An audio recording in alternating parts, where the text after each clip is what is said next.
Good evening again, great people of the internet. I am producer Scott. It is another great day on Coach's Corner with Heck and King. It is Monday, May 12th. Abemus Papem. He is a White Sox fan. In your face to all of the Cubs people that tried to jump the gun and claim that the Pope was a Cubs fan because it's so presumptuous that anybody from Chicago is immediately a Cubs fan. Unbelievable. Anyway, there's a lot to talk about other than just the coach's theology corner for today. It's just us. So change of pace from what we normally do, but I don't know, hopefully a good change of pace. We will do that all and more right here on Coach's Corner after this.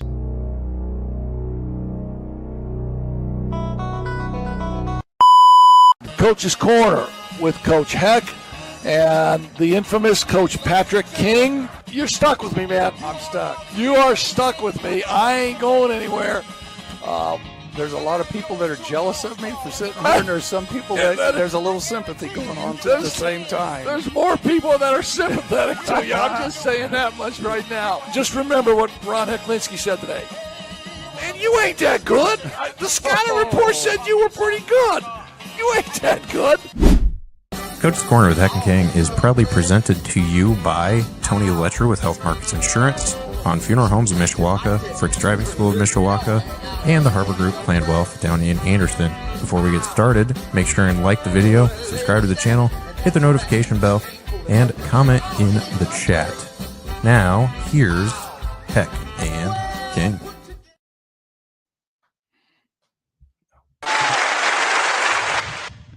Oh man, Kenny, you got to slide over a little bit to your left, man. You need to. I mean, I don't really care. He's finishing dinner. I'm not sure what you do for the broadcast anyway, but if you're going to be here, at least let him. To my right is the great Pat King. Long time, really good basketball coach. Great athlete from Anderson High School. Football QB. Get better every time you tell a story. Thank you very much. Football QB. Yeah, one of these days, Larry player, Bird's only going to score like 20. Straight off the script. Basketball player who was on the court with Tony Marshall and Roy Taylor. Had chicks left and right in Anderson. So you're the QB. You got chicks left and right. Goes to Butler. Is an athlete at Butler, both football and basketball. Pretty deep already. He's on my right. And then the Pat's right is the mayor of New Prairie, Kenny Peterson, who we haven't seen in a while. We disciplined him a little bit. He's been busy. He was on his computer one time and he wasn't paying attention to the show. He was reading something and we disciplined him a little bit, but he's back. He's back. Got out of my purgatory. And yours truly, Ron Hecklinski. I got to tell you, man, what a great day today. This weather is amazing. I can't talk about you being like a five athlete, sport athlete in high school, and you know what? I am. You're not going to read your own resume? he lettered in chasing women for 4 years. I'm trying to humble myself That's how he got his letter jacket. Here's the bad thing about it. I was thinking about this the other day. Which one of them has my letter jacket? Because I don't know. Is it the same one that has your class ring? Well, that could be too. Okay. And I know we like to tell stories, but we're not up against anything today. We got a hodgepodge of things to talk about. But this was, I don't know, maybe a couple of years ago. I get a call from Manchester College, and they say, Ron, did you get a class ring in 1978 with like a diamond stone? I said, yeah. They said, Ron, do you have that ring? I said, I haven't had that ring for a long time. They said, here's the story. A little girl in Michigan City, like a little fourth grade girl, comes into a teacher's classroom and has this ring on. And the teacher said, where'd you get that? And she says, I don't know. I just found it. And the teacher saw it, called Manchester College, had my initials in it. So I got my ring back. Now, I tried to say, how did it get to Michigan City? How did it get to Michigan City? But here we go. Oh, I hit one of these buttons. Yeah, no, I turned myself. I said, how did it get to Michigan City? I got my ring back. That's all I care about. Wow. But Sometimes you just don't ask why. Yeah, you just be grateful you got it there's back. no reason to axe. There's no reason to axe and get a story going because I'm just going to say that never happened anyway. You know, these old timers are always telling stories. You sit there and watch television, and they're talking about, you know, Larry Bird talking trash, stuff like that, where he's one of the best trash talkers around. Where, you know, I never had that chance to experience, but we need to get somebody that was on the Indiana All-Star team. Maybe I could find Tony Marshall, or we can find Walter Jordan or Wayne Radford or some of those guys that were on that team, because there's a great story about Larry Bird at the Hinkle ball game when they played Kentucky, because he didn't play much. He might have played 5 minutes the entire game. Wow. And he was not happy. And when Kirby Overman came down the end of the bench around the 5 or 6 minute mark to put him in the game, it was like a 25 or 30 point ball game. What he said to the coach was historical. And I can't repeat it because the FCC would kill us. No. Stop. This is not radio. We're not on terrestrial radio. Well, and I mean, Say it. I can't say it because there's too much This is a family show. colorful language in Let it. me just beep some stuff out. Give me the gist. It would be tell that beep coach to go beep himself. Well, yeah, no. And from I know exactly what the beeps would be. Yeah. From then on, those guys, he was total acceptance. They knew he could play ball. And that's, you know, because that was just him. Right. But he didn't get to play in an all-star game. Yeah. And you know, but the other guys did. And there's suspicions with Kirby Overman being the coach at New Albany and his Southern Indiana connections. Was there some jealousy with Larry Bird, you know, being a Southern Indiana guy? He wasn't going to let him play. He made sure his guys played because Julius Norman was on that. No, not Julius Norman. Mitchell from New Albany was on that team, the big 6'10" kid. So who knows? But it'd be nice to hear, you know, the true story from Walter Jordan or Tony Marshall or some of those guys that were on that particular team.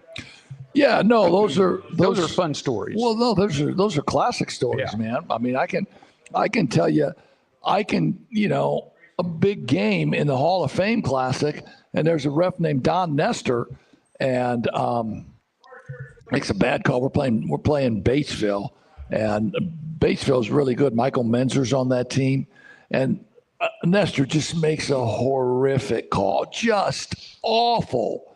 And I say, Don, come here. I said, 2 months ago, I had a liver transplant, and I can't put myself through this shit anymore. You either straighten up or I'm getting a medical. I'm getting a medical note right now, and I'm walking off the course. And you know what Nestor did? He banged me right there. Right then. Banged me. And so, I mean, I don't know about you, but I think good basketball officials. And we're going to get to Mr. Peterson here about this in a minute. But I think good basketball officials always have a way when you know enough's enough. Mm-hmm. Yeah. And the way that I always knew what they would do is they would grab their whistle. You could go off on them. You could tell them, you know, whatever you wanted to tell them. But whenever they grabbed their whistle, that was their sign that they were fixing to tell you. Nonverbal communication. Yeah. And so from my standpoint, you grab the whistle, I'm done. Say, right. Okay. Yeah, no, I'm done. I mean, I got my 2 cents in. Let's go play. But now I'm done because it's a close game, and I don't want to, you know, put my team behind the 8 ball. And if there ever was a deal where I thought I needed to motivate my team, then I would keep going. But I know. I mean, was there anything like that for you? Sure. You know, well, here's funny. When I was over there sitting on the bench with you at Mishawaka, I can't tell you how many times those referees would look at me like, will you go get him? Like that. And I just sort of go, sorry. Or I'd sit there and go like this I'll get him. Said, I got him. You know, one of those deals. Because you'd be down there toward the out of bounds line at the baseline. You weren't getting a drink of water. You'd already finished that. Just chewing. Yeah. And they was like, go get him, will you? And shut him up. Yeah. So I'm trying. And they did the same thing with me when I was at Holy Cross with McBride. Yeah, well, now McBride, now Mike McBride was a story in itself. Mike was a trip. He was 40 minutes of I entertainment. love Mike. I love Mike McBride, but I tell Mike this to his face. He had some real colorful language, though. Yeah, that was the best. At a Catholic school. Yes, that was great. That was the best part about running the shot clock with him on the bench there. You know, I'd hear all the F-bombs being dropped. But at a Catholic institution. But that's part of now. Can't you just go to church on Sunday and that's all taken care of? Clean slate, and you're ready to go again. Scott, Scott. That's the way Scott is not a credo Catholic, but he is a Catholic. I'm a theologian now. He is a theologian, and your father talking like we can just go to church and just blow it off. Hey, it's cool. I'm sorry. Isn't that what the Hail Marys and all that? No, we have to go to confession. I was gonna say you get the Hail Marys as a penance. Oh, yeah. I was just asking. After you say your act of contrition. But you got to go on a different like a different day, like on a Saturday. I was just asking. So confessions are on Saturday. So I used to just keep a little pad in my pocket. I start writing down shit I did. I did this. Then on Saturday I go to confession, take the pad out. Father, hold on. I'm having a hard time reading my writing. Do you have reservations like a tea time, a regular tea time there? You could. You can call them. You could get reservations. You could, and so the Catholic Church long time ago was really strict, and confessions were not face to face. You know, the priest is in a little box. You're in the other side. There's like a screen between you, and you don't still do that. It looks good on TV. Well, movies. you can do that, but you can also. That's all. You can also go face to face. Right. Yeah. I never had the stones to go face to face. I didn't want to. Father, You mean people didn't recognize your it was voice bad enough seeing after your a while? dad, right? Yeah. No, I didn't want to go face to face. You had face to face with your dad. That was enough. But I was, and there's something to it. Scott can tell you, you're uplifted, and confession is a real thing. While we're on the topic of the Catholic religion, how about Pope Leo? Tell us about confessional. it. There is actual footage there of Heck in confession. Yes. Yeah, That guy's got not enough hair. Come on, put some respect on it. Heck's got all of his hair. Oh. No, I do not have all my hair anymore. I got a haircut on Friday, and I said, they go, what do you want done? I said, take 3 inches everywhere. It's still Business in the front, party in the back. Yeah.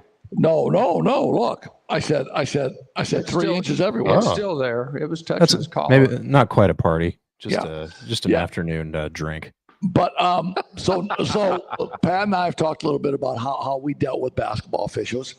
The man to Pat's right is a baseball umpire. Are you kidding me? And if you look in the distance here, one of our studio audience here is the Marion baseball coach. So he would be interested in hearing these umpire stories. Yeah. So we have an umpire to my right. Now I umped when I was in college. Yeah. I umped like post 357. I umped high school games. Bob Schellinger and I umped almost every night at the Babe Ruth Park. Yeah. And Bob is still officiating, I believe. Still. I know he is. Yes. You are a little league umpire, right? Yeah, I do mainly 12 and under. Yes. How? Okay. And I just want to hear this from the horse's mouth, because I don't believe when people tell me stuff. I got to hear it from the horse's mouth. How many little league coaches have you run? A few. It's the parents mostly, isn't it, Kenny? It's the parents, and a lot of I've been doing this for over 30 years. So a lot of it is basically, my philosophy is this: Heck, when we play the games when they're 12 and under, as a coach, you have a responsibility to your kids to do the right thing and understand that it's not the Game 7 of the World Series. Scholarships are not at stake. We make mistakes just like the kids, and those things happen. Where you see coaches getting into trouble, it's not the head coach, it's the assistant that's chirping on the bench. So he's doing that to protect the head coach. Well, after a while, we have a little. It's like the bench coach, on balls and strikes, protecting the third base coach, right? And if the assistant coach starts chirping and really giving me crap, I just go to the head coach. I say, okay, here's the deal: either you take care of him, or he's gone, and so are you. We get the daily double. Well, stop. You ain't kicking that. I mean, the head coach has got to kick a little dirt on you. He's got to put on a show a little bit. You can't run him that easy. You gotta let the head coach put a he's show got to give you on. the Bobby Cox treatment. Give him a little leash. Well, at that level, it doesn't happen. I mean, it's not supposed to happen because sportsmanship is taken very seriously. They expect these coaches to set the proper example. I mean, it's not like what you see here on television. It's not that. It's you're there for the kids. And there have been guys over the years, and I can say this with all seriousness, in all the years I've been doing this, I have not had a physical confrontation on a ball diamond with a coach at any point in 30-some years. Did they do anything to your car? No one's physically knocked him out yet. They take a bat to your rear view mirror? Nothing. They've taken a swing at him, but he pulled a Mike Tyson. Got away from it. I will tell you, there was one incident that came real close. This was probably about 16 years ago up in Michigan. We were doing a championship game, and I got assigned to be the home plate umpire. And my partners who were working with me, they saw who the teams were. And then my one partner says, boy, we're going to have a lot of problems tonight. And I looked at him in the pregame meeting. I said, no, we're not. We're not having any problems. So there was a bang call he didn't like at the plate. He goes nuts and does one of these things to me, and I run him. So, whoa. He did this, and you ran him for that? Let me go back. I'd be waiting for you after the game. Let me go back. It was follow the leader. He was just mimicking him. He wasn't too thrilled with something I said and called, and he didn't like it. And I said, you need to go back to the dugout. And he grabs me and goes, you need to go back and umpire. And so he kind of set himself up to get thrown out. Now, don't touch me. Yeah, right. Now, here's where it gets real dicey. The assistant coach who's in the dugout, he's 100 feet away from the play, has no concept as to what I did to throw this guy out. He comes running out there like he's the Lone Ranger to save the day. Okay. He's Tonto. He's Tonto. Okay, you just ran the Lone Ranger. Yeah, Tonto come out to try to save Lone Ranger. Tonto nearly runs over a 10-year-old child to get to me. He gets tossed immediately. What, for running a kid over? Yes, for almost running a kid over, yes, and storming out of the dugout. It runs a tight ship. Yeah. Jesus. And it took two other umpires to hold him back. Then these guys decided they wanted to sit up in the stands. So before we started, I looked up there. I was like, okay, these two guys, they're out of the park. They are gone. And it created such a dangerous environment that we nearly had to forfeit the game to the other team. Because they had created such a dangerous, scary environment. It's the most scared I'd ever been in 30-some years of umpiring. Is that why you're not allowed in the state of Michigan today? No. But no, I've been fortunate in being able to do a lot of stuff with the umpiring. But I view it as, at the level I do it at, it's an extension of school. What I mean by that is you're there as the coaches and the parents to set the proper example. And I have never had a problem with the coach coming out and asking a question, because that's what we're teaching. That's what I told them last Saturday. We're here to teach the game and have you guys know the game. It's when you decide you're going to be a jack off and think you're what's his name from the Cubs, right? That Lou Piniella or whoever. Then it's like, no, this is kids baseball. Or Ozzie. Keep it. There you go. Well, I'll share you this one. We had a guy. This was at a state tournament, probably about 11 years ago. It's a bang play at second. My partner calls him out. So he's all pissed that this is a family show. Okay. Can you refrain from saying the word piss? Although we can sorry, never mind. Beep beep. He was a little beep. Yeah, he was a little beeped about the call. So he goes out to my partner and he's giving him all kinds of heck, wants him to come to me. And so my partner comes to me and it's like, that's your call, dude. And quite frankly, he was out. And so after we talked, he got mad after we upheld the call, and he's giving my partner all kinds of crap. And I'm just like, dude, you need to cool it down. So we go back to playing. First pitch in is a belt-high strike on the outside corner, and I ring it up as a strike. He decides to announce to the whole ballpark at the top of his lungs, he says, that's not a strike. Goodbye. You ran him for that? No, the way he did it. He screamed. This is the state. Hey, in the state tournament, the rules are the rules, and we are evaluated by the people that are there. So if we don't run this guy, then I'm in the jackpot, as they say. Okay. So remind me, if you and me are ever in town together, walking around, to walk 10 steps behind you. Because because if the know guy's a bad shot, I don't want to be in the area. But honestly, though, the greatest joy I get out of it is helping kids and being there for kids to make sure that they understand that the game's about them. At that level, the game's about them. Now, when you get into junior high and high school, then I think you got a little bit more leeway. Well, and your strike zone gets a little smaller too. Well, Sure. not necessarily at junior high, because you need a wide strike zone at middle school. All right, so we have a major league umpire with us here telling us everything about how to do a little league game. But in all seriousness, there was just a horrific accident a couple of days ago involving a couple of minibuses of JV baseball players from New Prairie High School heading up to Hobart to play a JV game. Yep. And I mean, you're a New Prairie guy.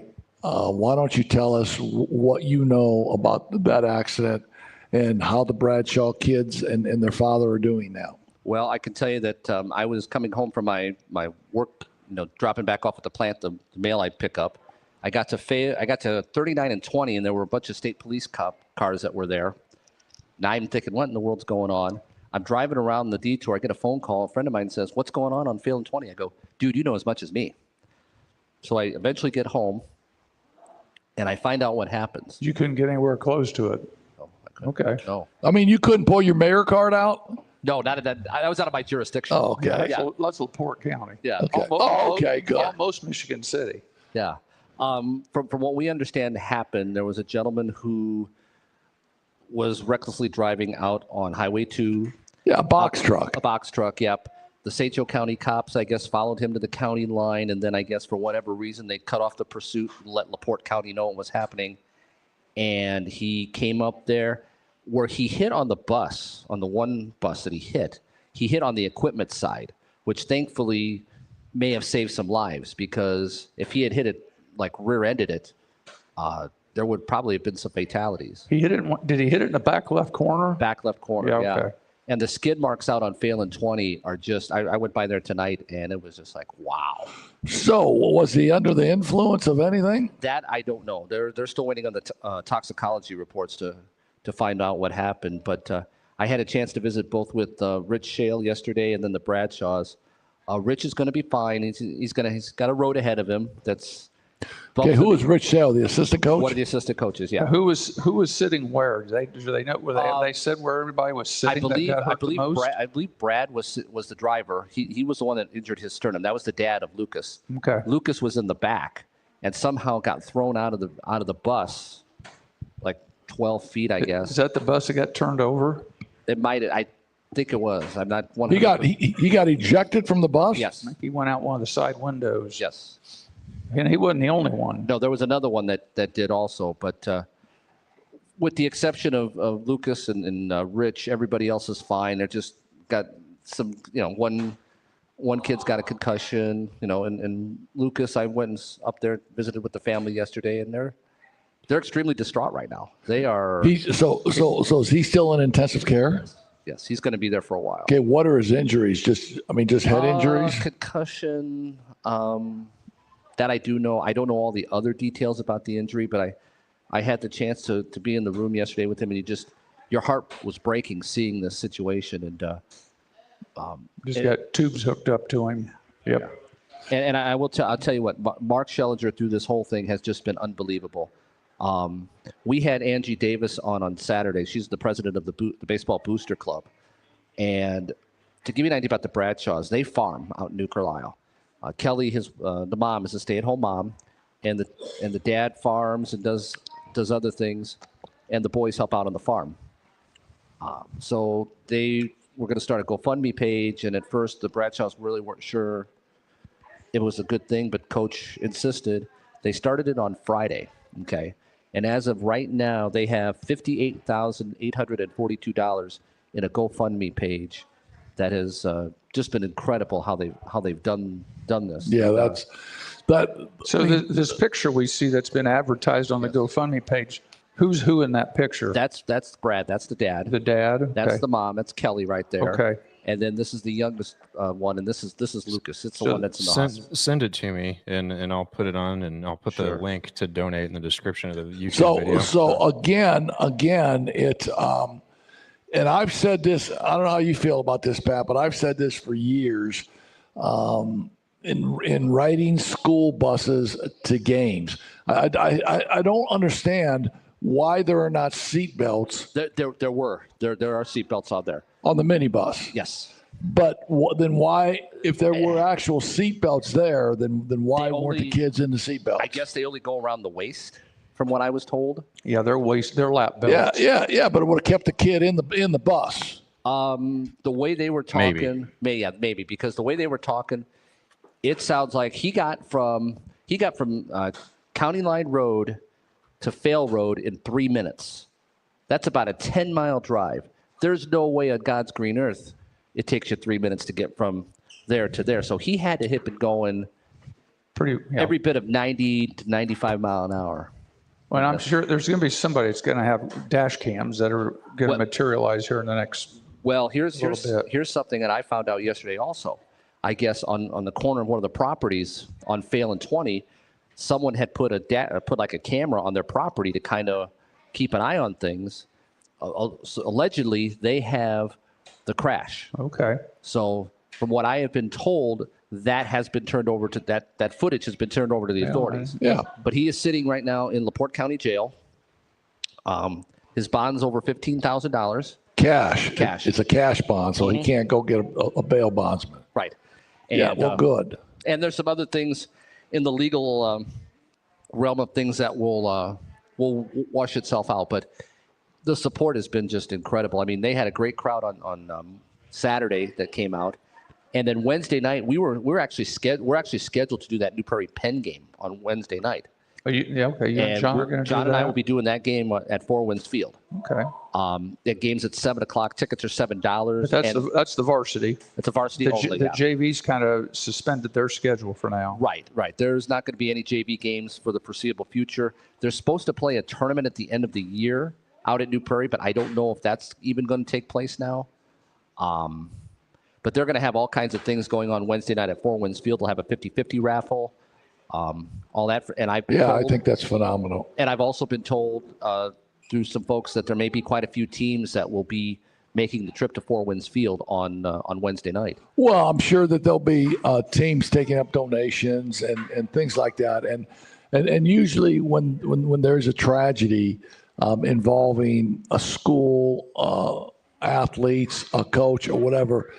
The neighboring schools are phenomenal, pouring out support and trying to do whatever they can to help the school get over it, help the families. And so obviously from our standpoint in our show, our thoughts and prayers are obviously with them in their recovery, and both the dad who is the coach and Lucas make a full recovery. Well, Brad is out of the hospital. He's Good. out. I talked with him yesterday, and like I said, they had a little room at Memorial where the family was, and cool. We're going to invite them on Wednesday. I've told them, I said, you come on, thank the community, whatever you need. If you want to come up, you got an open mic. So we're, like I said, it's go ahead. It's really.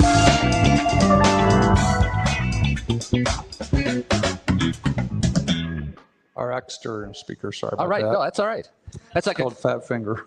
That's all right. But yeah, like I said, the community's been unbelievable, and he's got an open mic. The family's got an open mic if they want to come on Wednesday night to thank the community. And the community's been just so unbelievable. They had a prayer vigil. They had a prayer vigil Friday night. I bet there were 200 people there. Yeah, no, I think it is amazing, and I think New Carlisle and the New Prairie community has always been a first-class place, whether it would be in athletics or whether it would be academically or just the way they care about their students. So again, they are in our thoughts and prayers, and thank you for giving us that update. How about some stuff, man? Yeah, how about some stuff? Go ahead. How about Do you guys want to take a break real quick? Just kind of do a hard reset? And then we're coming back with stuff.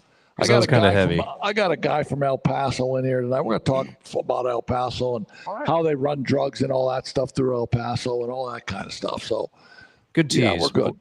We'll talk about the Mexican cocaine scene here momentarily.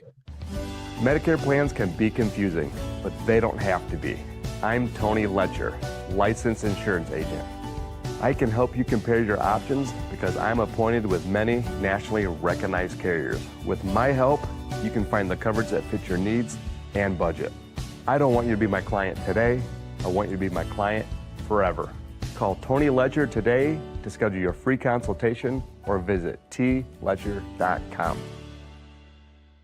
Dealing with the loss of a loved one can leave you with lots of unanswered questions and stress. At Hahn Funeral Homes of Mishawaka, we're here to help. Our focus has always been on the families that we serve. At Hahn Funeral Homes, we stand ready to meet your needs and exceed your expectations when selecting a funeral home. Our experienced funeral directors and staff will be there for you every step of the way for all of your funeral service needs. Hahn Funeral Homes is located at 505 West 8th Street in downtown Mishawaka. You can call them anytime at 574-255-1474 or stop in to get all your answers from our local funeral professionals about all your funeral needs. Hahn Funeral Homes, a family serving families.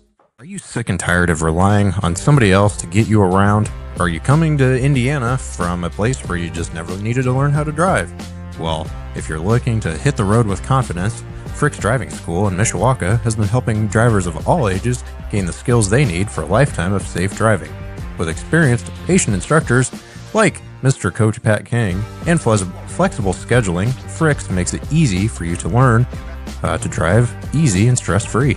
Whether you're a first-time driver or need a refresher like Mr. Coach Ron Heklinski, Frick's has you covered. Plus, for just $65, they offer the state driving exam in-house.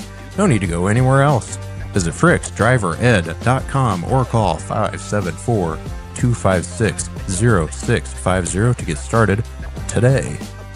If you're nearing retirement, or if you're like me and you're not nearing retirement but you still want to get your money right for retirement, the Harbor Group Planned Wealth has you covered with the ability to answer questions like, what specific steps should I take before retiring? When should I draw Social Security? How do I manage investment risk? How much will health insurance cost if I retire?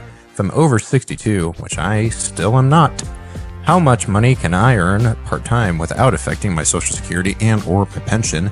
And is it really possible to get a raise if I retire? If you want all those questions and more answered, call the Harbor Group at 855-5-HARBOR, HARBER, or you can contact VP Jessica Rhodes at 765-393-1074, or visit the website harborgroup.com. Securities and advisory services are offered through LPL Financial, a registered investment advisor, member FINRA SIPC. Hey there, we are back with more Coach's Corner with Heck and King. To donate to the Bradshaw family's GoFundMe, I am working on a QR code to put on the overlay momentarily, so I'll put that on and let you know when it's on. And then if you're watching this video after the fact, it will be in the YouTube description. So subscribe to us on YouTube. That's another great plug. So we're talking about El Paso for some reason. Here they are. It's Heck and King and Kenny. Yeah, Hey, Scott. we are back, man. Scott, real quick, I sent you that information in a PM on Facebook. I got it. Okay, good. Hey, here's something I got to talk about, and I don't even know why I'm putting any credence to this. You've drank 7 beers here. You're ready to go. You're ready to talk. But why? What the hell's the matter with Bill Belichick? Bill Belichick. A late life crisis. Is 73 years old.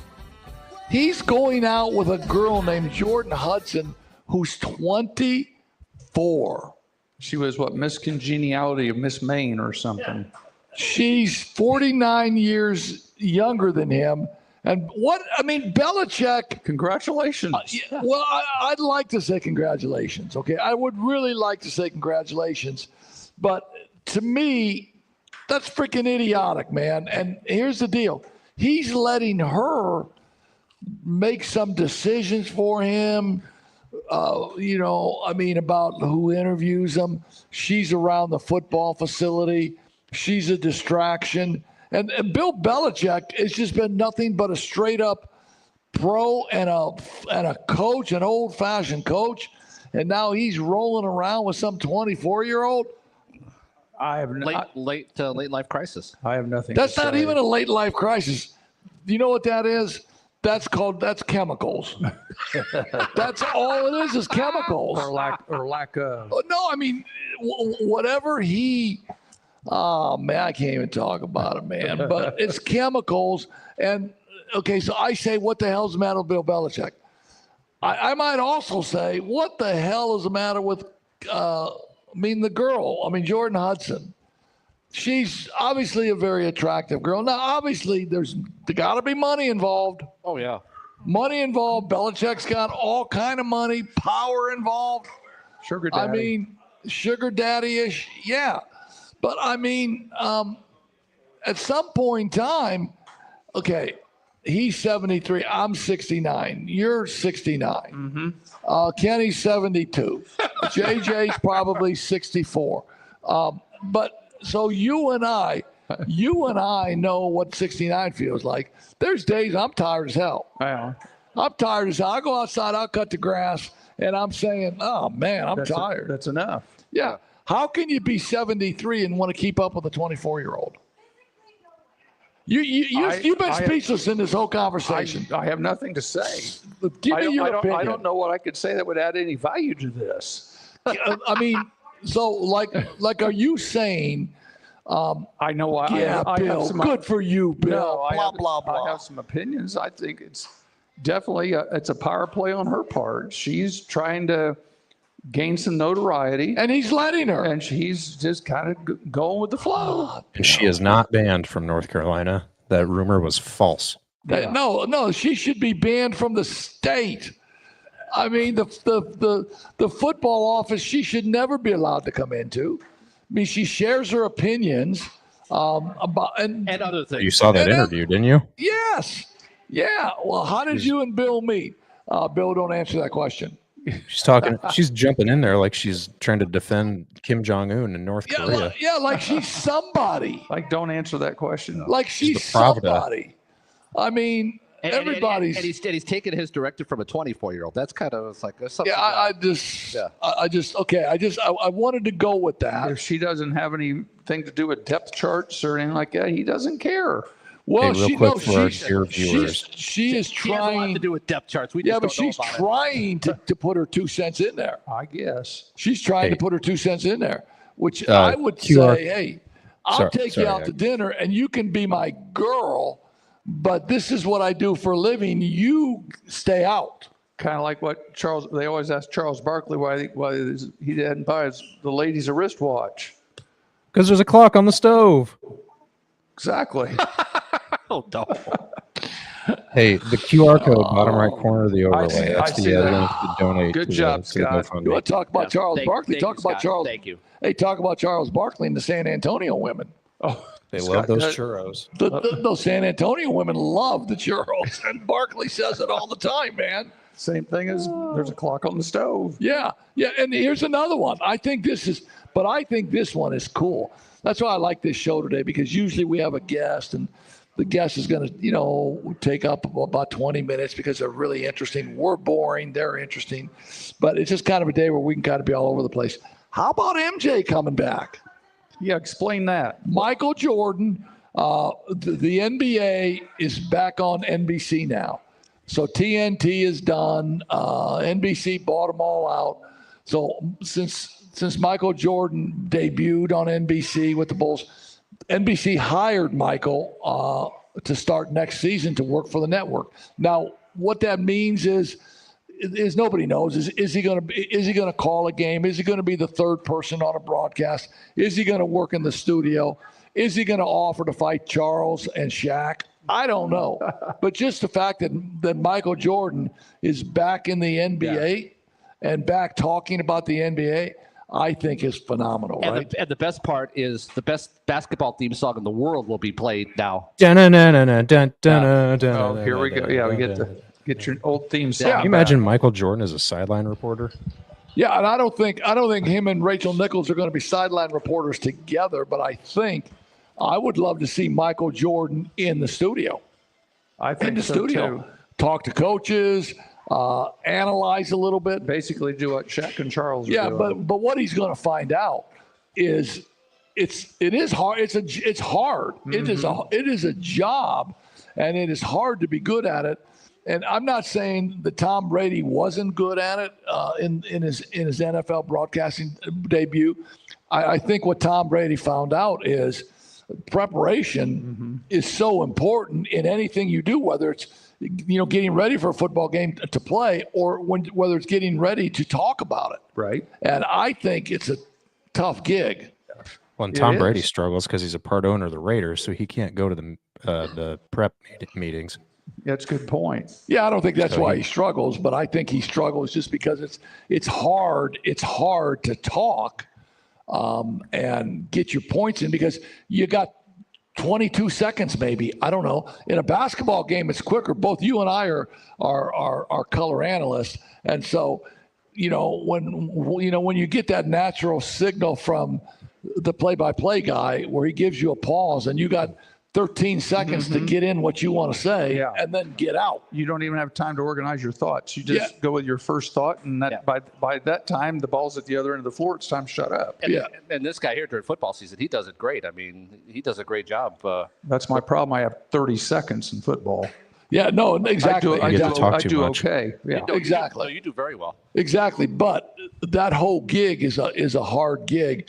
And that's why I'd like to see Michael get a soft landing a little bit in the studio. Hey, JJ, why don't you put your ears on? We got a friend of mine, JJ Rivera. Can you hear? Getting there. Put There's that- a little button on that thing someplace up top. There you go. Testing 1, 2 here. Try it. Maybe if I put him up a little bit. Hello. Yeah, he's on. Oh, that's better. So listen, JJ, from El Paso, right? Grew up in El Paso? No, I grew up in California, moved to Texas for college, and then I came here to work at the College Football Hall of Fame. Really? Yeah. So you grew up in L.A.? Part LA, part Northern California. Okay. So when you were in L.A., did you know Cheech and Chong? Yeah, of course we did. That's like 70s era. Yeah. So is the L.A. to El Paso drug connection, was Cheech and Chong involved in that just a little bit? Maybe in that minivan they drove a compressed marijuana minivan. They drove around in there. They weren't going to El Paso for that. They'd be going to Tijuana. That is no, and I say that there was a stop in Tijuana someplace. Yeah, I say that only in jest because El Paso holds a great place in your heart. Yeah. And it holds a great place in my heart because we share a friend, Russ Bradford, who coached at El Paso for the late, great Don Haskins. And you were around El Paso during that time, right? Yes. I just graduated a couple years earlier when Russ got there. Or he might have gotten there by the year I was a senior, 87. So he started recruiting a lot of Chicago kids. He got Tim Hardaway to come down there. He got eventually players like Marlon Maxey. He got kids from, there were other kids coming in from California. Antonio Davis came in from Oakland. Eventually got Greg Foster, transferred from UCLA. Also Chris Sandel, who was another star player. Johnny Selvey. Johnny Smooth Melvin. Yeah. Johnny, Smooth. He got him from Chicago. Ralph Davis from Chicago. What about Jeep Jackson? Jeep was before him. Jeep actually was in my class. In fact, I knew Jeep very well, and we were friends and all that before all that tragedy happened. But Jeep came in like in '83. He was a 4-year player there. He came in from Gardena, California. So we had a coach before Russ, very famous, the guy that went to Chicago, Tim Floyd. Tim Floyd, who ended up being at Iowa State, at the head coach at El Paso. And eventually got the UTEP job a few years after Haskins passed away. But Tim Floyd was recruiting New Orleans quite a bit. That's why he eventually ended up down there coaching New Orleans with the other Irvin Johnson. And Tim brought in, we called him Soup because his name was Campbell, Wayne Soup Campbell from New Orleans. We had a couple of New Orleans players, Houston kids. He was getting a lot of Houston guys that Guy Lewis wasn't getting. and Fred Reynolds and some of these. Yeah, well, I mean, Tim Floyd. When you talk about the annals of college basketball, you're talking about a staff with Tim Floyd, Greg Lackey, and Russ Bradford. Right. And Russ was the guy who was going to get on or get in a car or get on a train or get on a plane and go wherever he had to go to find players. Yep. And he was originally from Philadelphia, but he went to college in Chicago. So he became the Chicago connection, and so many of those kids went with him. Yeah, many kids. I think what Russ's magical ability is that he's so easygoing. He's such a, I can imagine him being in front of a mom and a dad in those days and just recruited the hell out of the parents, because of his easygoing and his demeanor and everything. And, so they, once you get the mom and the dad, the kids will come. Well, yeah. And plus Russ knew every Grateful Dead Jerry Garcia song by heart. Yeah. And in the 70s, when you're going, if I'm coming into your house with Pat Sr. and I'm saying, hey, Pat, we really want Pat Jr. to come, and I start giving some verbiage from a Jerry Garcia Grateful Dead song, it's over. It's been a long, strange trip. Sign here. Yeah. Exactly. And he's also, I guess, still plays harmonica. He's a great harmonica player. He plays in bars in El Paso and all that stuff. Down in Las Cruces. Yeah. So Don Haskins, weren't you and I talking about Don Haskins a couple of weeks ago when Western Texas when he had the 5 Texas Western. Yeah. He was the first one to have five on the floor. 5 African Americans. But in all reality, you followed suit because you were coaching in Plano, Texas. Yeah, in the 80s. Yep. Okay. Yeah, and you had the same deal, right? I had the same situation. Yep. Was there any blowback on that?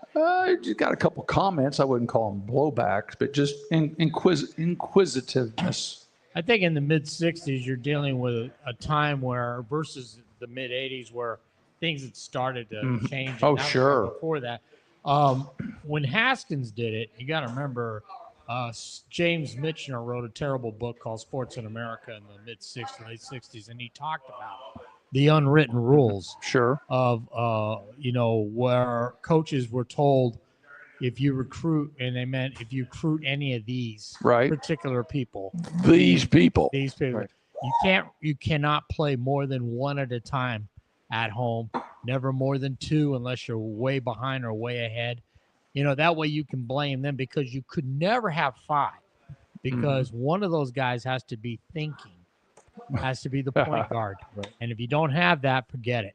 And because they did not believe that you could have 5 at any one time because they weren't regimented in the more of a what you would call a traditional flow of basketball. They were more playground from that area. And so these stereotypes that existed, he was having to buck all down. The issue he had was he couldn't recruit like the best white players because they didn't want to come down there. So the best players he could get just happened to be black. And he had former guy, his head coach at Oklahoma State. His son was Mo Iba. Hank Iba? Hank Iba's son, Mo Iba, was one of his assistants that he sent out to go recruiting. There is one thing I want to tell you about the movie, because the movie did a really good job, but because of dramatic licensing, they took tremendous license with one moment. And the moment is the night before the national championship game against Kentucky. They showed Haskins calling his guys out of their hotel rooms to go meet him in the gym. And then he told them then that he was only going to play the white players, none of the black players. This is a scene in the film. That never happened. Okay. In fact, Coach told me himself what did happen. So what did happen? Well, this is what happened. He and this has never been said before on any air, has it? As far as I know, on the airwaves. We are breaking this story. Ding, ding, ding, ding. We are breaking a story. 60 years later. We are breaking a story. So, yeah, there you go. Coach Haskins, I was talking to him one night, and Yeah, he was a little upset because ESPN and all these other networks were starting to do the 30th anniversary of the Brown versus the Board of Education of basketball, and they were making a big deal out of it. You got to remember, Sports Illustrated ignored this. In fact, they accused him of taking advantage of the situation he was in. Nonetheless, when he went to the game, he said one thing, I never asked my players one time what they thought about anything. I came up with the lineup. I walked in the locker room. I said, Bedoin starts, Armstrong starts, you go through the lineup, Latin starts, whatever, Bobby Joe Hill. So when he came in, he read the lineup. He switched Armstrong, who was his one main white starter, for Willie Worsley, who also happened to be black, before the game. Worsley, in fact, years later said he was shocked when he heard his name called for this. He thought it meant Willie Cager. No, he meant you. Because Rupp's Runts, that was their opponent. They had a bunch of short, quick guys. So he felt he needed to match quickness with quickness on the floor. And that was the reason he did what he did. Now, during the course of the game, he never substituted any of the white guys in. He only kept the black players. He had two sub black players on the – so he had 7 altogether on the team. And that was how he rotated them in because of the way they were playing. He gets back to El Paso. 3 days later, they have a parade and all that. And he had lunch every Wednesday with this one particular friend. I can't remember the guy's name. And Coach told me that when he went to lunch at Wednesday, that was when his friend said, "Hey, Coach, you realize you didn't play any of the white kids in the game on Saturday against Kentucky?" And Coach says, "Yeah, I did." He went through his mind. He goes, "Yeah, I was thinking Armstrong and Bedoin." And he started going through all the white kids. Oh. And then he said, okay, they got done with lunch, paid his bill. He went back to the office, called the SID and said, "Hey, I want a score sheet from the Saturday game against Kentucky." Went down that score sheet and he read all the white players' total minutes. Togarelli, 0 minutes. Bedoin, 0 minutes. Armstrong, 0 minutes. All of it. He went down, and when he got done, he said that was when he realized he had not played any of the white guys. Not till 3 or 4 days later. And it tells you how colorless he really was. Mm-hmm. Right. It was about winning a national title. Yeah. This had nothing about politics or any of the social stuff that came out years later. Because when that happened, even during that game, there wasn't this whole big uproar. It wasn't until about a year later when Sports Illustrated came and they did a 3-part series in the late 60s called The Black Athlete in America. Part 2 of that series, because I read it, was on that 66 Texas Western team. Interesting. And they basically accused El Paso of taking advantage of these guys, said none of these guys are graduating. All of them eventually got their degrees. Mm-hmm. All of them eventually ended up doing other things mostly. Right. I mean, the most successful guy in basketball that played that night was Pat Riley. Yep, that's right. I was about ready to say that, yes. So Good point. Let me ask you something. We're approaching 60 years since that game is played. correct. Yeah. Is it still in El Paso to this day considered one of the biggest achievements in the history of the Oh, city? absolutely. I mean, are there like statues? Are there like designated? I mean, tell us about. I don't know about the statue. I mean, I was just down there a couple of weeks back. I know that they renamed the arena Don Haskins Arena. Okay. They were able to do that while he was still around. Normally, Texas has this weird rules about when you can actually name a stadium. It's got to be what's posthumously. Posthumously, yeah. Exactly. If you go in the arena, they have the big banner from the 1966. I mean, they still sell the Bobby Joe Hill jerseys in their bookstore. Wow. And the movie did a lot to promote the events themselves. When I got there as a student, that was the first time I actually even knew that they had won that national title. And the reason why is because we had a bookcase with all of our national championships from cross country and track. Oh, One hell of a track program down there. right. But then there's this one trophy sent as 1966 national championship basketball, the NCAA tournament trophy. And I was like, wow, we did win the national title. Mm-hmm. And finding out years later how it went, because when I was there in the 80s, we actually had a pretty good team.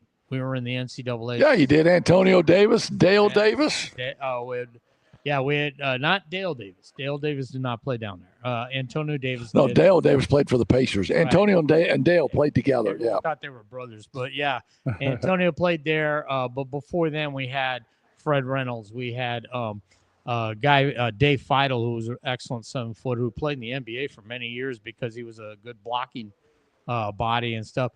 We had other guys, Lester Goodwin, and then of course Jeep Jackson, Prince Stewart from Lexington Lafayette High School in Lexington, Kentucky. He played down there in those years. Yeah, Antoine Gillespie. Yeah, Antoine Gillespie, another one. Yeah, that's right, another Chicago kid. Antoine. So I think I told you this. You're dropping some names there. Good job. Oh, no, Dick Hunsaker sends me out. Oh, that's okay. I'm coaching at Ball State. Dick Hunsaker sends me to Chicago. So I want you to watch Antoine Gillespie. He wants to come to Ball State. I said, okay. So I go to Chi. I eat at Carson's Ribs. I get there 1 minute before the game because I'm going to eat at Carson's Ribs. I'm watching Antoine Gillespie, and he's a dog. He's athletic. He's pretty good. He's a freaking dog, though. He doesn't play hard. And I come back, and Dick says, well, did you like the kid? We can get him if we want him. I said, Dick, I didn't like him. He didn't play hard. He was a dog, blah, blah, blah. Dick says, you need to go down and see him again. So the next game, I'm heading to Chicago. I don't do Carson Ribs because now I want to see him in warm-ups. I want to see how his attitude is and how he goes through his business in warm-ups. And same thing, just had this laissez-faire attitude. Obviously, he was skilled, but he just didn't play hard.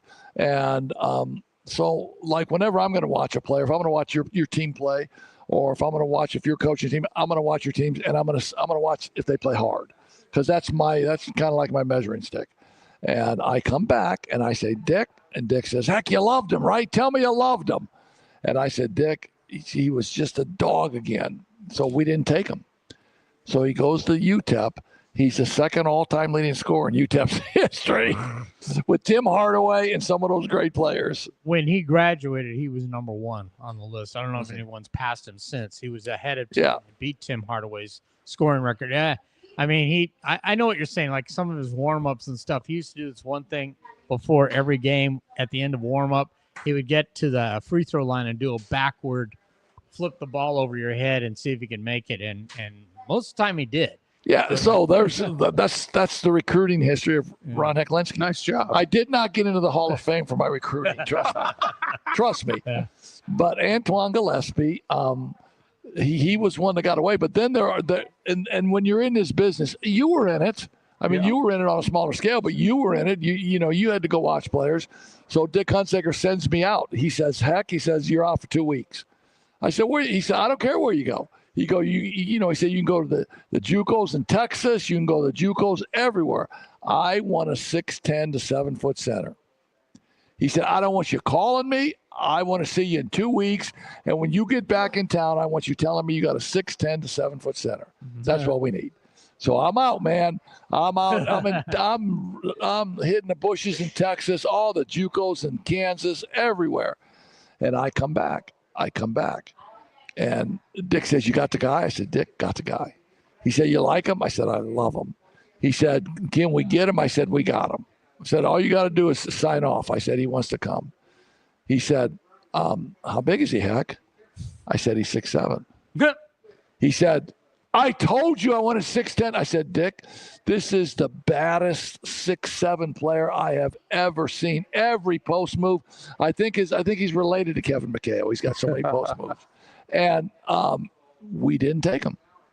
Didn't make the height requirement. No. The measurables. Right. The combine measurables. He went to Rutgers. He's like the third all-time leading scorer at Rutgers. Every time I talk to Dick, I said, remember this dude, man? Yeah. And then he reminds you of the other one. Yeah, exactly. But it's really a tough. Hey, I want to talk about the NBA a little bit because I think the NBA is so interesting right now, man.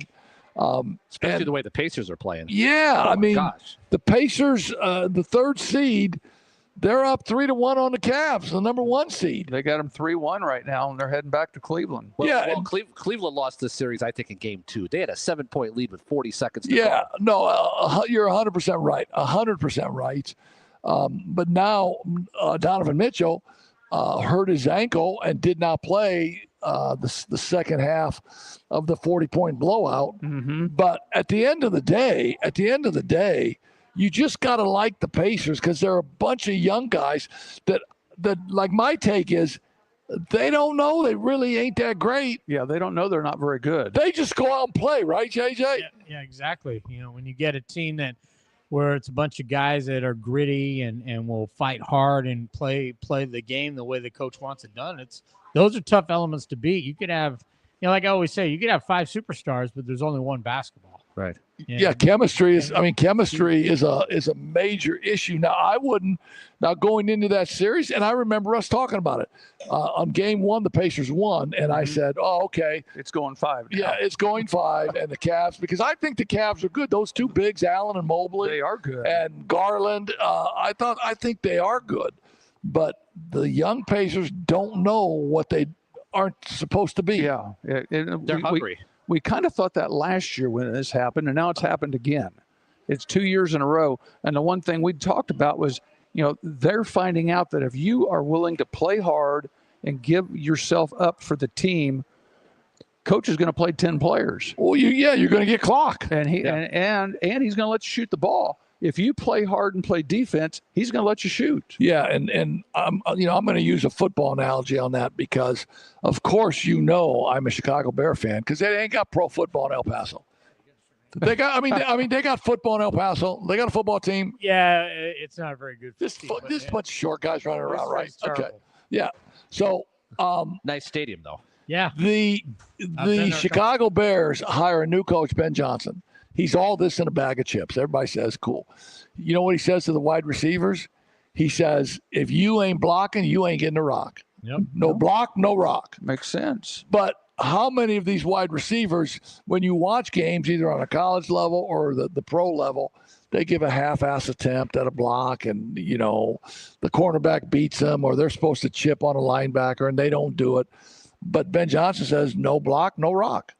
It's kind of the same thing you're saying about the Pacers. You play hard, you guard, you run the floor. You want to shoot it?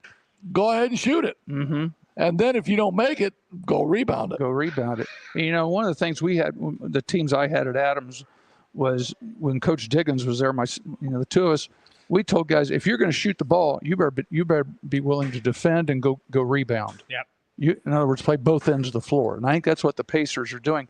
They are so relentless. They're picking people up full court because they know they're going to play like 4 or 5 minutes. Right. They go sit down for a little bit. They're willing to take, to play 100 miles an hour, almost like hockey line changes, where even their number 1s and number 2s. Halliburton, how often does he play 7 or 8 minutes? Most of the time, he's playing 5 or 6. Yeah, and how many games has his dad been to now? Well, probably none. How many games has Halliburton's dad been to? None against Cleveland. But that's a whole nother sideshow. No, that's too bad that happened. Well, it's bad for the kid. But let's go back to the guy who got hurt yesterday in the ball game. Donovan Mitchell. He rolls his ankle. He's great. He scored 40 plus in the first 3, right? He's a player. Hey, All right. can I butt in real quick? I have some breaking news. Break in. Breaking news. The NBA draft lottery is going on. Yeah, right now? I saw the Bulls. I saw the Bulls were holding steady at 12. You know who got the number 1 pick? I do know who got the number 1 pick. And I'm going to tell you right now, it is. Well, I can't even really see it. So small. It's the Mavericks. The Mavericks got number 1 pick. The Mavericks Cooper got the Flag. number 1 pick after they traded Luka. Cooper Flag. Isn't that interesting? So that's a Nico that Harrison GM just saved himself from having his head put on a pike that GM. through the same street that JFK was assassinated on. So the Mavericks, how much of a chance did the Mavericks have to get the number 1 pick? That's my question. It obviously wasn't 0. It wasn't very big, but the Mavericks weren't in the playoffs, were they? No. It was like a 1% chance, wasn't it? Yeah, they weren't the Bulls last. had a 1.7% chance.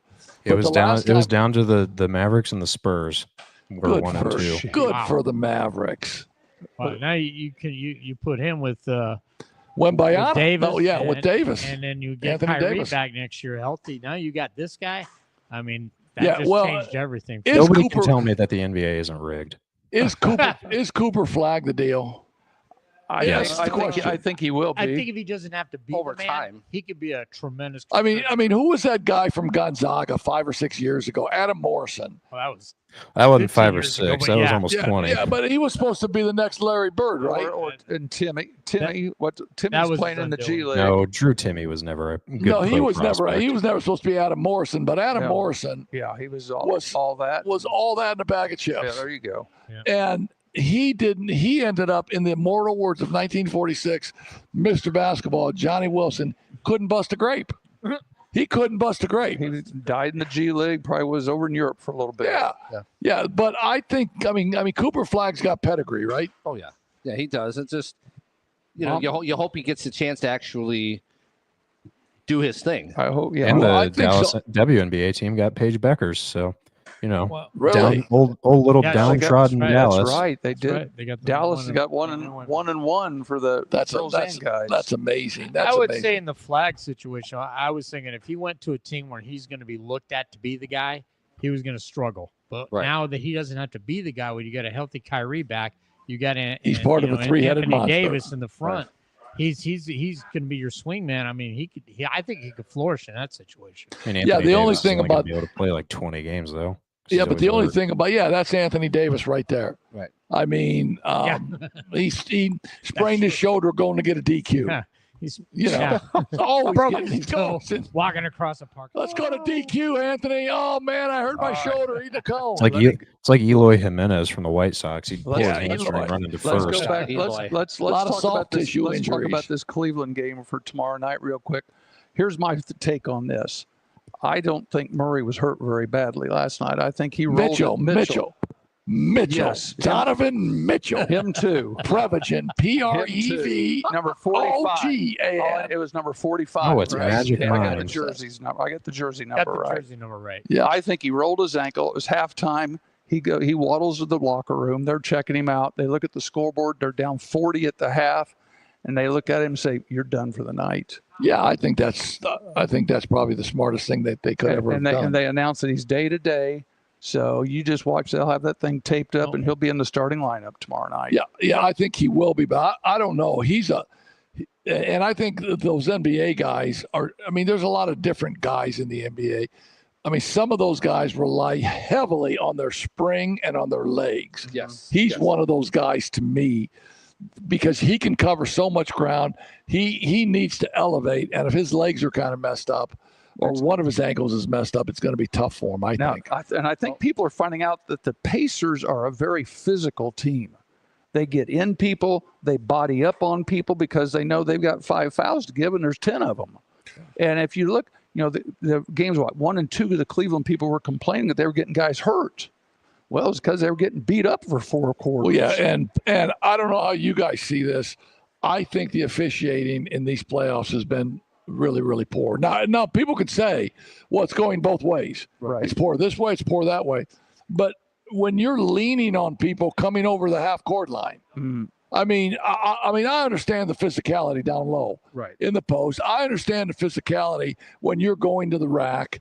But when you're leaning on people at half court, when everybody in the arena can see that. The Pacers, you're getting away with a lot. Yeah, and not only the Pacers, but everybody else too. So I'm so happy for Rick Carlisle. I think Rick Carlisle has been a great coach in that league for a long time. I think it's gonna. They'll have a good game tomorrow night, and I think they'll go back to Indianapolis for Game 6 on Thursday night. I was going to ask you that. How much do you think it's important maybe for the Pacers to come out like they did last night and try to deliver the knockout blow to maybe get some rest? Because they're going to need maybe every rest they can with who they could potentially play in a conference final if they're able to win tomorrow. I think considering they're the 4 seed and Cleveland's the 1, they just want to make sure they win this thing. I don't think they're worried about any rest or anything, but they're playing 10 people. Yeah. Matter of fact, they might have played more than 10 the other day. Did you notice when they had the little fight? I'll call it a fight with the little punch and shove in the first quarter yesterday.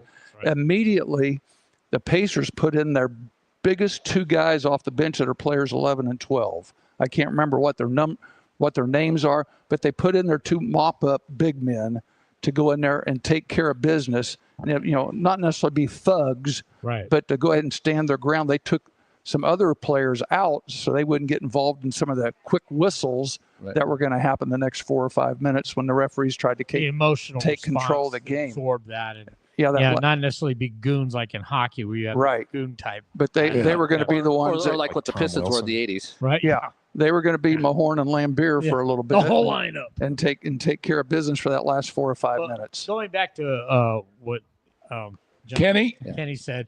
that's the mayor. So do you know where New Carlisle is? Yes. He's the mayor just of there New the other Carlisle. day. Oh, He's the okay. mayor of Did New you join Carlisle. the town? Yeah. I do inspections for an insurance company. So Oh, Did okay. you hit a pothole? Did you hit a pothole? no. Tell him. No. Give him the address. Yeah. It's the mayor of New We'll Carlisle. get the street department on that. Oh, very good. But when you get into tournament play, you guys know from your experiences, you never want to take anything for granted. Right. I mean, Never. what if Exactly. your star turns an ankle? What Right. if something happens weird? When you get a chance to step on the neck, Mhm. you step on the neck and you go all out. Yeah, I to think win that that game. that's exactly the point that Never you want made. to prolong a series, even if it means you're going to get to go back home. Right. You know, you want to push it and get it done now.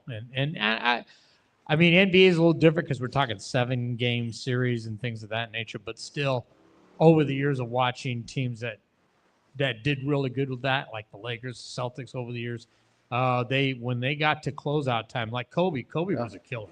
If you got you in that's it. You're done. Right. It's Yeah. over. The Bulls with Jordan. Yeah. This- Same thing. Here's a game that's going on right now.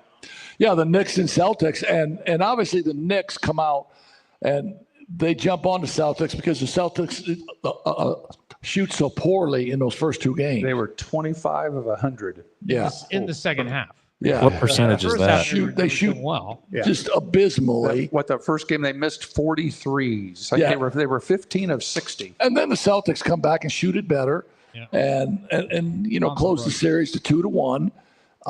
So now game They play right now. 4 Game 4. is at New York, They're right? in New York right the now. Garden. And if you want to buy a ticket, said this morning I looked, tickets were $500 for a ticket. Why didn't we go? For nosebleed, right? Yeah, just to get Yeah, in. but think it doesn't matter. You're subbing an Elkhart for $300 a day. $500. Why didn't we take 3 days of work and go? We should have gone. Taking the train to New Well, York. if we're smart, we for 125. Don't they have direct we could flights watch the to Golden- Newark? We could go to Golden State game tonight. Golden State plays tonight. Minnesota, they play at 10. So we got 2 games yet today. So what's your take on the New York Celtics game now? I think that's going to be fun. I think it'll go 7. Really? I think it'll go 7. It'll be all drama. It'll be all theater. And And I Jason just- Tatum's going to say some stupid cliche line after the fact. I think I like Bronson from the Knicks. Brunson. I think Jalen Brunson. I think the Villanova connection with the Knicks is eventually going to be the difference. I think that Wow, So that you're would have saying been the an elite Knicks? So you're segue saying the right Knicks there. are going to take this I series? think the Knicks are going to beat Boston because Boston can't right now. They're living and dying off the 3, and I just don't think it's sustainable. You think they can win a Game 7 in Boston? Yes, Oh, they won the first 2 there. it may not go Yeah. that far. We'll see tonight. It's 2-1 Knicks right now, and they're playing in New York. It could in the home, but you're right. Home court. Home court don't mean what It hadn't been a It thing yet. used to mean a lot more. Like in the old Garden when that parquet where the boards were all loose, Yeah. guys were dribbling, boom, you'd hit Well, that let's see if spot. it might Yeah, change that here. was different. It might Didn't the change here Pacers these win by next 30 in games. Cleveland? Yeah. Well, and then Cleveland turns around and wins by 30 in Indianapolis. Yeah, see, I don't think the Leprechaun moved over to Tea Garden when they built the new. He stayed over there. In the other Yeah, offensive. but you know, I mean, Tibbs is going to have them playing defense, and Tibbs Yeah. is going to play 6 or 7 guys only. Yeah. And you talk about a coach that will run his guys into the ground. will do He that. will. I mean, that's just the opposite of Carlisle. Carlisle's he's playing the bench, and his guys are fresh. Tibbs's guys, by the end, have always been run down, man. All right. And we're talking can about. I- We're Can I talking drop one about nugget this. real quick? Yes, before you get can. to? Yeah. You're talking about the Mavericks' chances of getting the number 1 pick. Yeah. The stats and info department here on Coach's Corner, shout out to me, did some research. According to Polymarket, Don't hurt yourself. yeah, I'll try not to dislocate my shoulder, patting myself on the back. The Mavericks had a 1.6% chance of landing the number 1 pick. There you go. 1.6. Yeah, but That means they had one ping 15 pong years ball. ago, No, 15 years ago, the Bulls had 1.5 chance of landing the number 1 pick. They did and drafted Derrick Rose out of Memphis. I think the Mavericks had 100% chance because the NBA is rigged. Hey, listen to me. Weighted Listen to ping me. pong balls. I think You the cannot tell me NBA it's not I rigged. think they're all rigged. I think when the IHSAA draws for the state tournaments, Well, we've always thought that. I think those are rigged. Why would you can play we- the number 1 and the number 2 team in the state on opening night? Can we go down there as a show and audit it? Live? I'm not really welcome at the IHSAA anymore, especially since I made the Hall of Fame. If I may, I just want to ask. Yes, you 'cause may. You guys are ex-coaches. Okay, what did you guys think? 40 years we've been dealing with this lottery system because of what? Tanking. I mean, you guys as coaches, what did you guys feel about that when the NBA said, okay, we want to do this lottery thing because we want teams just tanking games at the end of the season? I mean, in your whole careers, would you ever think of a situation if you were, especially if you're an NBA coach, would ever tank a game? I could never tank. We've never been in that position. I could never, ever look my guys in the face and bust them up in practice and go through walkthroughs and do all the stuff that we did, and then play not to win. The only thing, the only time I can ever think we might have even come close to tanking would have been like in a summer tournament, where if you win, you play at 10 in the morning on Sunday, and if you lose, you got to play at 8 in the morning. That'd be the opposite of tanking. So then you just flat tell them, guys, if you lose, we're playing at 8 in the morning.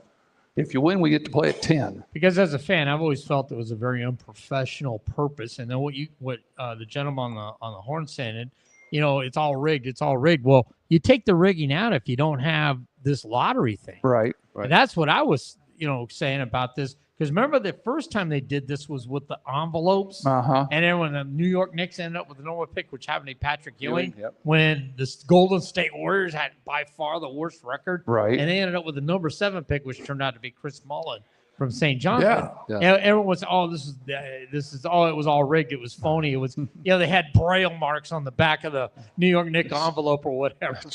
I mean, it was like, and I was thinking to myself, what insult is that to the New York Knicks organization? Well, yeah. So let me say this much: what insult is that to Michael Jordan, Larry Bird, Magic Johnson?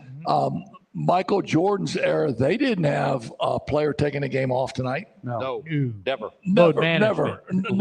Load management. No, yeah. I mean, there was no load management. No. Speaking Because of they all thought this fan is paying a ticket for $50, and I'm not going to go out there, and they're coming to see me. yes. Exactly. And in some cases, if they go on the West Coast, that was the only chance that they would be out there playing on the West East Coast Coast. teams, yeah. Because you only played once a year out there. Yeah, that's true. I was going to say, speaking of taking a day off, Golden State plays later tonight. Curry's out for the next 2 ball games with that pulled hamstring. Yeah, but And they said that's the first time he's had a hamstring in his career. Yeah, but he if he could play, he would because he's a throwback. Exactly. He's an old timer. He would play, and maybe if it was Game 7, like Willis Reed came out on Game 7, remember that?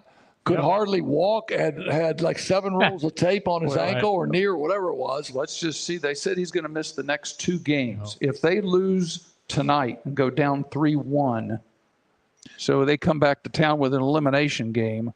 Let's see if he magically gets a little bit more healthy where he can suit up for Wednesday night's ball game. We'll see. He's playing. He'll if there's an elimination game and he can walk, I'll bet you he's playing. They'll be Minnesota. They go to Minnesota Wednesday. Yep. For Game 5. I mean, you remember Willis Reed, Isaiah Thomas, of course, in Game 7 against the Lakers. Oh my gosh, his ankle. Well, let's go. How about Matt? I think it was broken. I don't know that guy. I mean, Kobe Bryant. How many times Kobe would play with busted fingers, pulled hamstrings, Achilles tendon? And the thing I keep going. This is the difference between Kobe and LeBron. What I tell LeBron fans all the time is, Kobe never load managed. Right. He played when it was time to go. It was time to play. He was out there. He was ready to go. And I saw many times where LeBron healthy, sitting on the bench. In fact, you brought this up. They played a Clipper game. Okay, hold on. Go ahead. They can't see you, so when you point at me, say, heck, you brought this up. Coach Heck said, about the money that people pay to go to an NBA game. Right. Well, these Clipper fans only got to see the Cavaliers once a year. Right. And here come the Cavaliers, and that night, LeBron and several players load manage. They're on the sidelines playing the bottle flip game, laughing and joking it up while somebody that paid, $1,000 or whatever. And then their attitude is, well, that's your problem. I mean, No, it's not. I mean, that's not professional. Right. Exactly. You were talking about players coming in and stepping up. Let's not forget Magic Johnson, Game 6 of the '80 Finals, when he had 42 and helped them win a title. Yep. Jump to the center. So let me ask you this question. Did I say, because I forgot already, did I say Willis Reed when he hurt his ankle and was it Willis? No, you said when Willis Reed Willis Reed locked was out hurt. or limping. Yes, okay. Limping out. Yeah, because I No. Remember that I whole said Willis moment? Reed. They Yeah. were He sitting mentioned there. Isaiah with the ankle. yes. Yeah, no, I brought up Isaiah Thomas because that was another one of those moments where you knew the guy was damaged. I mean, he was playing seriously. Yeah, wrong. no, and they Yeah, all the best he at could. some point in time, when you play 82 games and you don't load manage, they're all damaged. Well, I remember, and you may remember some of this too. The Sixers, or no, the Sixers, but I also remember the Celtics in the '60s with Sam Jones, Havlicek, all those guys. They had, they didn't have all this medicine. They just wrapped them up. They'd have hamstrings wrapped up. They'd have both knees. Dave Cowens had his knees wrapped up. I mean, you just wonder, okay, they're going to fall apart if they take that tape off, but they never took a day off. They played? Okay, Jerry Lucas with his knees. All right, who was the 4 for the Celtics? Well, you had Russell, Havlicek. come off the bench for a while. Sam Jones, What was Cowens? playing KC Jones, Bob Cousy. Or was that Kuzi before? earlier, probably Okay. before KC. You're back for who else am I missing? at? Dave Cowens. Sat Sanders. Zach Sanders. Sat Sanders. Yeah. Come on, man. Yeah, he was a Johnson and Johnson's ward. He had tape on everything. Yeah, no. Don Nelson. Don Nelson. Don and those 76ers teams. Oh, Mo my Cheeks. I mean, Mo Cheeks. Tony. Anthony Tony. Yep. Wilt. Jim McMillan. Billy Cunningham. Mm-hmm. Great team. That was fun. Box. That was fun stuff. And I mean, there weren't enough ace bandages and tape for those guys. They just lived on it. Well, yeah, because at halftime they were smoking cools. Well, I mean, the brothers. Okay, the brothers had Newports, Or they, and the white guys had Marlboros. you went diving into the stands for loose ball. You could get a handful of popcorn or smoke. Either Yeah, one you no, want. hey, give me let me have a smoke, man. funny when Coach King mentions, John Havlicek. I read a stat last year when this whole load management thing came up. John Havlicek played 920 games in 11 seasons. Think about that. He only missed an average. I did the number. It was like a 1.5 to 2 games a season. And this was playing in Chuck Taylor Canvas All-Star. Yes, They weren't playing that's all with we these had. massive shoes that they have Those- today. we called them the black low cuts. We called them koozies. yeah, and there wasn't. It was right on the cusp. It was right on the cusp of the Adidas Superstars. Right on the cusp when the Adidas We got Superstars were those in coming the up. middle 70s. Yeah. Hey, so and then the other game in the Western Conference, OKC against the Nuggets. Did the owner of the Nuggets know something when he fired Mike Malone with 5 games left, brings in another guy, and now the Nuggets are 2-2, getting ready to go to the conference finals if they win this. Yeah, and everybody was interesting. saying Mike Malone, he was this and blah blah blah, and the GM said no, man. They said he's lost the team. We got to make a change. Yeah, they play tomorrow night in OKC for Game 5. And maybe the GM or the coach knew, or the owner knew something, right?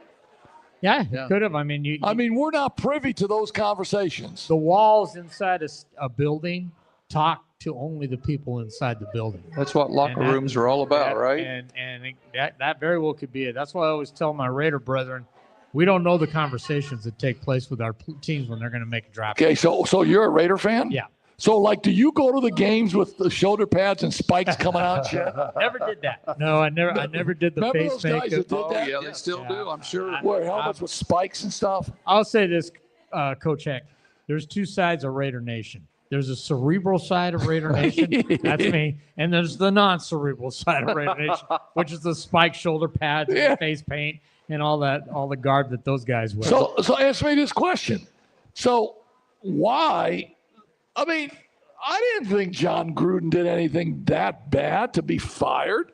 I mean, first of all, those emails, those were like me emailing Pat. Correct. Had nothing to do with anybody else. Right. And for them to come in and to deep six John Gruden like that. Well, if you ask Raider fans, I'll say it straight out. There was a grudge between Goodell and Gruden, and it went back to the ESPN days. Yeah, and Daniel Snyder. And Daniel Snyder's involved Snyder, too. The reason why Daniel Snyder's involved is because those emails took place between them. Yes. And there was a few other people, but they happened 10 years before Exactly. they brought him to light. And my whole point is he was not an NFL employee. He was Crazy Chucky on ESPN. Yeah, he was the most highly paid Crazy employee Chucky on ESPN. He was the Stephen A. back then. And I look at also the players that played for him in the early 2000s when he was first with the Raiders, before ESPN, afterward, and the guys that were on the current roster, and not one of them came out and said they feel that Gruden has racist tones, that he's not a racist. And they all came to his defense, yet the league still, to my opinion, told Mark Davis, he's gone or we're going to make life very difficult. So I think in that scenario, there should have been a number. You're suspended for 2 years because look at some of these clowns who do stupid, idiotic stuff, and 3 years later they're back in the game. One of those show cause situations. Yeah. So why not put a number on them and say, hey, John, you can get back in. Right. We're going to suspend you for a year or two. Yeah, and when I go back to it, the biggest curiosity I have with this whole thing is there were over 600,000 emails in that batch that they were investigating. The only emails that came out publicly were the 6 or 7 emails out of 600,000. Yeah, of John Gruden. John Gruden. I'm saying there's other people who are in the higher ups of the NFL that were involved in a lot of this scam. Right. NFL owners, in fact, that had nothing to do with the Gruden emails, but emails between Snyder and these other people, that if that stuff got out, I guarantee you it would be hell to be paid. And it doesn't. And to me, that's where the Gruden lawsuit came in and why John decided to sue the NFL, because you could clearly see he was singled out because Goodell didn't like him. It was a personal vendetta. Right. Yeah. So speaking of personal vendettas, I got no idea where I'm going with that. I was thinking Major League Baseball. Here we got a comment their coach. from Q. He said Willis Reed's torn abductor, Reggie Miller playing in an elimination game with a fractured eye socket, Larry Bird's back anytime after 1985. More examples. Great examples. I mean, Larry Bird had to, when he was out of the game, he had to lay on the side on his stomach. Yep. Keep the lower back. And still played. Still played. So does that mean that we have a bunch of divas today? No, they're good basketball players. I mean, they are talented basketball players, athletes, the whole thing. But money, they have guaranteed contracts, so they don't guaranteed contracts, feel like they need to play. And money has a way. I'm just saying. But I'll tell you what, these teams today don't hold a candle to those teams of Bird, Magic, the Jordan teams. None of them. They don't. None of them. They're not even in the same league. No, and everybody says that when you say who's the GOAT, who's the greatest of all time, you have to go by eras. But then I think you can supersede the era and say this guy is the greatest of all time. Absolutely. And in that conversation, it's got to be MJ. It's got to be Bill Russell. It's got to be some of those older kind of guys. Kobe. I mean, I throw Kobe in there above LeBron. Yep. Yeah. Oh, absolutely. But I look at Jordan. He in all the finals that he won, in the 6 NBA finals, they never played a Game 7. Never played a Game 7 in any of those NBA finals that Jordan won this time with the Bulls. Yeah.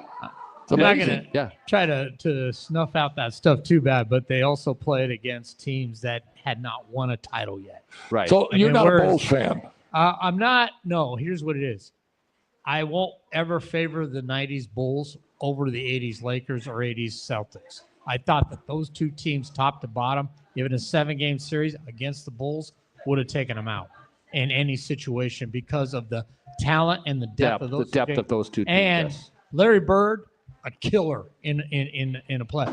Jordan never had to face that type of an opponent. Never had a closeout. Bird had to face Magic in Right. Magic's prime, and he had Kareem. Right. He had James Worthy. I mean, the Bulls obviously had Scotty. Yeah, and when they won their titles, they had to beat Magic towards the end of his career. They had Right, Clyde, very much at the end of his they had season. They had Clyde Drexler and the Trailblazers in '92. In '93, it would have been Barkley and Ainge to them. Phoenix, right? But the one that got away was the Jazz had their opportunities, and they flat out blew it. Yeah. Well, Byron Russell can't guard He can't guard a grape, Can't- or what do you call that? Can't guard his shadow. he cannot guard Can't bust a a grape. crossover. Just can't guard. Can't bust a grape. And in the I'm- mortal words of 1946, Not Indiana taking All-Star, anything away Johnny from Wilson. Jordan's greatness or the Bulls' greatness. And, 6 titles in 10 years is phenomenal. But I think the depth of the league was not what it was in the 80s when you had the 76ers, you had the Pistons, you had the Lakers, you had the Celtics. All of them won championships. Well, so to me, that just shows you how great Jordan was. Yeah. Because they didn't have a great supporting cast. Now they had Crazy Dennis who could do what he Right. did.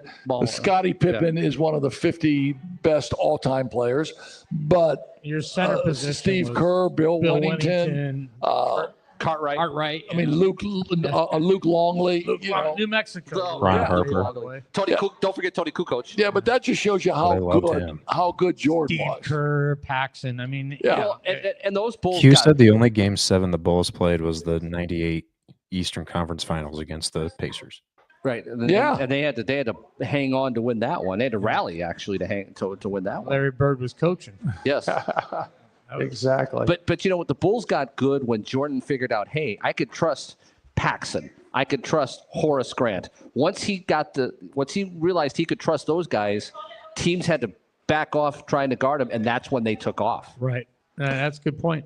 Hey, so I want to wrap this up now. This has been a great show. We came in with not a lot of juice. This was just going to be a show where obviously we would give praise to the New Prairie community and bring that to light and have Kenny talk about it, being the mayor of New Prairie. JJ came in, and so this has really been one of my favorite shows because we really didn't have an agenda, and we just got an opportunity to talk about some ball, about some football, about some things. Next week, You have to mention the Cubs social media team jumping the gun and thinking the Pope immediately was a Cubs no, I player. don't even think they jumped the gun. I just think they had a chance for some free advertising. So they were wrong. They took a shot. Listen, it was 50-50. Yeah. It was 50-50. White Sox or Cubs. Yeah. 50-50. Are If you talking someone, about the Pope? yeah, Because if someone wouldn't have had the picture of the Pope at the World Series game, it wouldn't have been. It would have been. It still could be a toss-up. Yeah, it could still be a toss-up. So I got nothing in that. I know. I had a great segue for you guys too, because you'd mentioned Villanova, and I was like, oh, speaking of a famous Villanova alum, Nope, there you go. that There guy. he is, Pope guy. Leo. There you go. Pope Leo. But I'm not saying that this is true. I just heard this. Okay, that when he did his first mass underneath his holy vestments, he had a bear shirt on. The Bears. The Bears. The I'm Pope. just saying. Hey, I'm this just is the saying. first Pope that's probably shopped at Menards. That has saved big money at Menards. No, and trust me, They may have one at Vatican City. it'll be the last American Pope that they'll ever vote in because they're seeing it took all us the memes and 2,000 years. everything. I think it's phenomenal. I'm so happy that we have a Pope that has this great understanding of the United States. Right. And if it brings 10 more people to Christianity, then hey, I think it's amazing. I happen to be a Catholic, so I know a lot of people that aren't Catholic but still support the Pope. I think it's wonderful, and go Bears. So here's the deal: Is Pope God? That's a question a lot of people will ask. I will say this much: if the White Sox have a winning season this year, there might be something to that. Divine intervention. There might be something to that. All right. Hey, JJ, thanks for coming tonight. Absolutely. I enjoyed it. We had a great job. Kenny, thanks for Yeah. joining in. Pat, you're the absolute best. Next week will be our last show. Do we have our dumbass of the week or whatever you call it? Aw. Haven't done one of those for a little bit. Oh, Social man. media team. Well, and I'm not going to bring this up, Kenny, but I told Chad Blasco that you were going to be on the show tonight. He said, "Who are you going to pick for your dumbass of the week?" I said, "I don't know." He said, "I'm voting for Kenny because he ran me." He ran me, and then the next week he ran the president of the league out. Because they deserved it. All right, there you go. Hey, thanks.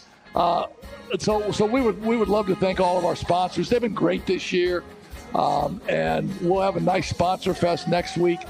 Tune in for our last show of the season. And we'll take some time off. And real quick before we go, we'll have the game on Wednesday night, New Prairie Penn from Fort Woods Field. Scott has Sport. on broadcastsport.net, and Scott has all the information about the Bradshaw Fund. All right, hey, thanks, Scott. You're the absolute best, Yes. man. All right, guys. See you See ya. later. Good show. I know.